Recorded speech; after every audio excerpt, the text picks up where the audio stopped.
Hôtel à tous, bienvenue sur la chaîne des panafricanistes par essence, par conviction et par excellence. Celle des citoyens kémites par nécessité et obligation de combat.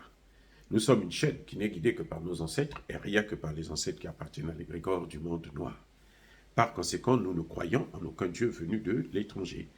Toutefois, cette vidéo n'est aucunement destinée à inciter à la haine ou à la violence, car nous menons un combat qui est d'abord et avant tout spirituel, intellectuel et démocratique.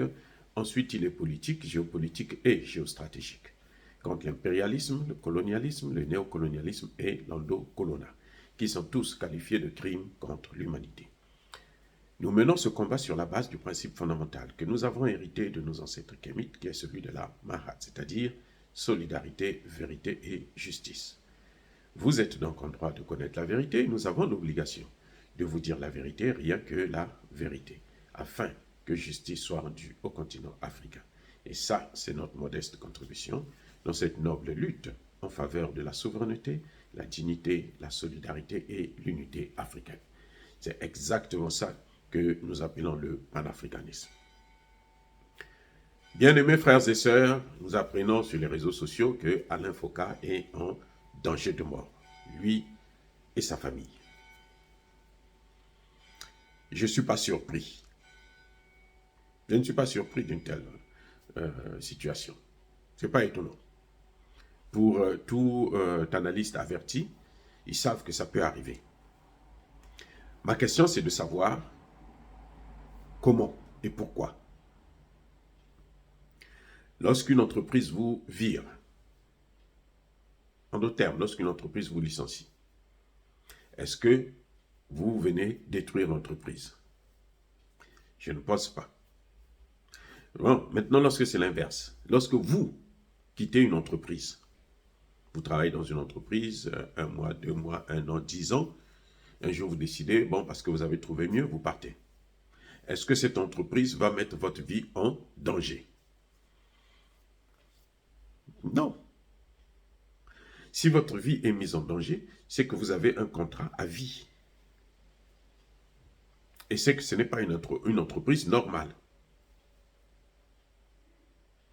Qui est ou qui était le patron d'Alain Foka? Son patron, c'est qui? Nous le savons, c'est RFI. Très bien. Il a travaillé pendant 31 ans. RFI. Mais qui est le patron de RFI? C'est la France. C'est Emmanuel Macron. Et qui est le patron de Emmanuel Macron? C'est la France-Afrique. Qui est le patron de la France-Afrique? C'est la France profonde. Ce sont ces familles-là qui commandent le monde. Donc, à partir du moment où vous travaillez pour RFI, vous travaillez pour la France-Afrique. Et lorsqu'on travaille pour la France-Afrique, vous avez un contrat à vie. Et je pense, ça c'est mon humble avis, Alain Foka, qui est un journaliste brillant, très intelligent d'ailleurs, il sait et il savait qu'en rentrant dedans, là, il ne va plus s'en sortir. C'est une voie, ça dit que sans issue. Quand tu rentres là, tu ne reviens plus. Il n'y a pas de retour en arrière. Quand tu veux sortir, on te tire dessus. Parce que Alain Foka détient des informations. Alain Foka sait comment fonctionne le RFI.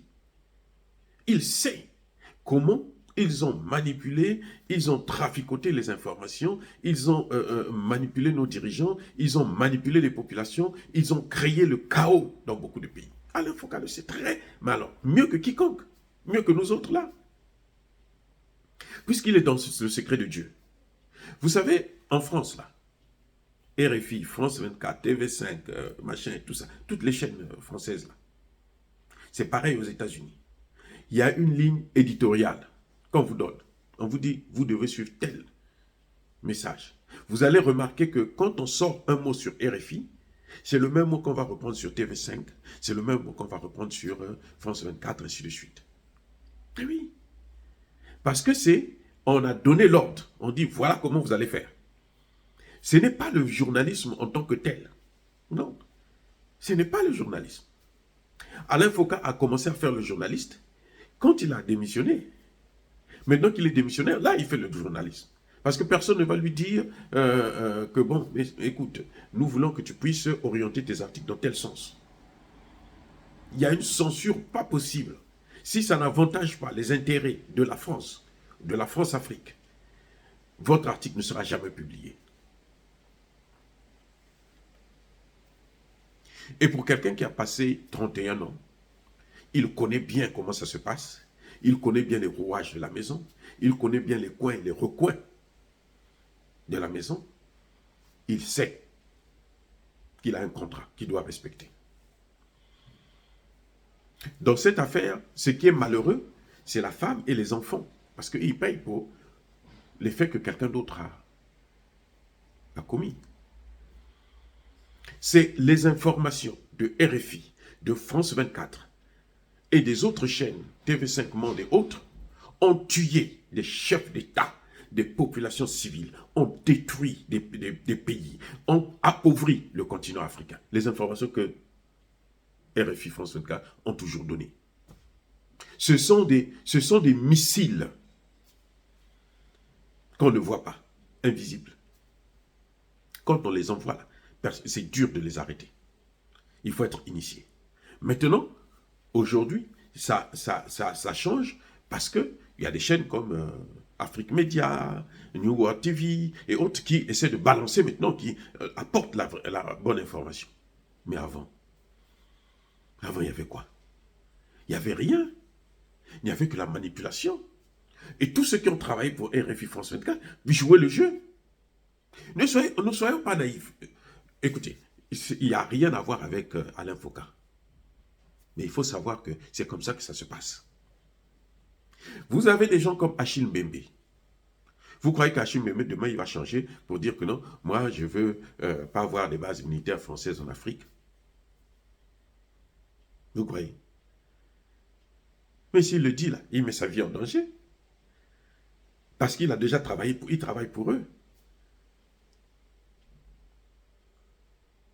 Alain Foka est tellement intelligent que maintenant, quand il fait ses chroniques, il vous sort des vérités comme si ce n'est pas lui qui les sortait. Oui, c'est ça qui est bien avec ce garçon. C'est-à-dire qu'il vous sort des grosses vérités, mais alors, des bombes. Mais il est caché derrière. Il fait parler les hommes politiques africains. Mais il connaît. Il a le carnet d'adresse de RFI. Ça y est avec lui. Il peut utiliser ça maintenant. C'est pour ça, c'est pour éviter la concurrence. Parce qu'il peut partir avec les clients de RFI. Oui, il peut partir avec les clients de RFI. Donc, vous savez, c'est un message de la situation d'Alain Foka.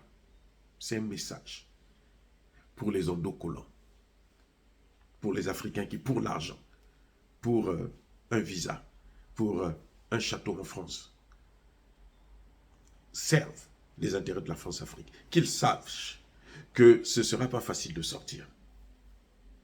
Alain Foka a eu la chance. Il a plus d'avantages parce que lui il quitte et puis il vient s'installer en Afrique. Il est chez lui, il est chez ses ancêtres. Il a cette protection divine. C'est garanti, c'est assuré. Mais jusqu'à quel niveau, ça je n'en sais rien. Mais il a quand même cette protection. Mais pour ceux qui veulent faire le double jeu, il est en Afrique, il est là-bas, il est ceci. S'il a une maison en France, eh ben, c'est mieux de laisser ça aux enfants. Ou bien la femme peut aller de temps en temps. Mais lui, il doit se méfier. Et ça, c'est la vérité.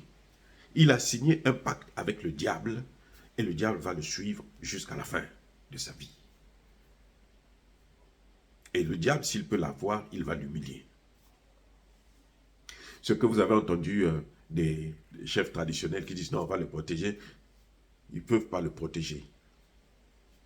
Ça va être très difficile. Si lui-même, il ne prend pas des dispositions pour qu'on le protège, il faudrait que lui d'abord qu'il puisse prendre des dispositions. Pour qu'il puisse avoir le soutien des Africains, il faut qu'il sache dire ce que les Africains veulent entendre. Et qu'il ait le courage d'affronter ses amis d'hier. Vous comprenez ce que je veux dire? Et qu'il fasse comme le fait, par exemple, Nathalie Yam, comme fait Kémy Seba, comme fait... voilà. Il faut qu'il aille. Parce que ce que font les Nathalie Yam et les autres, les Bandakani, les Berton Tachinta et tout ce monde-là, ben, c'est aller en porte-à-faux à ces Occidentaux. Mais si il veut toujours continuer à les caresser, en même temps qu'il essaye de sortir, comme il fait maintenant là, il sort quelques vérités, mais il est toujours, il marche sur des œufs. Tu ne peux pas marcher sur des œufs. Hein. Non, tu ne peux pas t'asseoir sur deux chaises. On ne peut pas suivre deux lièvres à la fois. Il faut qu'il soit ouvert et sincère avec lui-même. Que l'engagement qu'il a pris là, tant pis pour ce qui arrivera. Et qu'il sorte des... Parce qu'il connaît des dossiers. Il a de gros dossiers à l'infocal. Et c'est pour ça qu'on veut mettre sa vie, on met sa vie en danger parce qu'il ne faut pas qu'il parle, il ne faut pas qu'il sorte certaines choses. Or, c'est ce que les Africains veulent entendre, la jeunesse, en tout cas la jeunesse. Nous, on connaît ces choses-là. Les jeunes, là, ils veulent entendre ça. Et dès qu'ils entendent ça, ils vont apporter leur soutien à l'infocar. Et partout là où il ira, là, il ne sera jamais seul. Il sera avec eux. Il sera avec l'esprit de ses ancêtres. Et personne ne pourra le toucher. Voilà comment Alain Pouvoka peut faire pour s'en sortir. Parce qu'il a signé un pacte avec... Quand tu travailles avec RFI, c'est que tu travailles pour la France-Afrique. C'est que tu es un serviteur de la France. Tu as beau trouver des mots, des formules pour essayer de dire des choses, tu travailles pour eux. Comme le journaliste, le directeur de TV5 Monde Afrique, là. Il travaille pour la France-Afrique. Demain, s'il décide de partir, il aura des problèmes, comme Alain Foka. C'est inévitable. Ce n'est pas comme si tu travaillais pour New World TV où tu peux te lever un matin, tu dis je ne veux plus. Et puis tu t'en vas. Ou bien pour Afrique Média, tu dis un matin, tu te lèves, tu dis bon, stop, ça s'arrête là. Tu t'en vas. Non, là c'est autre chose. Là c'est autre chose. C'est un contrat là, qui vous lie à vie. C'est un contrat de sang. Si tu ne respectes pas ton contrat, tu dois donner ton sang. Et pour sortir de là, il faut faire un travail intense, sérieux. Oh, bien-aimés frères et sœurs, encore une fois de plus, soyez bénis. Je persiste et je signe. Soyez abondamment bénis par le Dieu des Kémites et par nos ancêtres angélisés. Mais que tous ceux qui persécutent le continent africain le pillent et le déstabilisent, qu'ils soient noirs, blancs, chinois, arabes, juifs, qui qu'ils soient punis, maudits, foudroyés, neutralisés, écrasés, effacés par ce Dieu des Kémites et par nos ancêtres angélisés. Vive l'Afrique éternelle, j'ai dit et j'assume.